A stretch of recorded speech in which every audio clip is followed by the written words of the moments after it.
Welcome to the in front of me XIAOMI 12X, and I'll show you how to turn on or turn off silent mode on this device.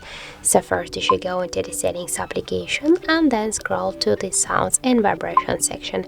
Here you will see the silent mode section, and now just to activate the silent mode you should just click once on the switcher, and here we got the message that the silent mode is on. And also in silent mode we can silence media just by click once again, or also just by click on the switcher. And just to turn off silent mode you should click here once again on the switcher, and that's it.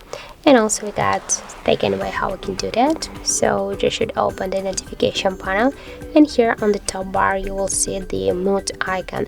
Just click here once, and by this way we will also activate the silent mode. And just to turn it off, click here once again on the bell icon here.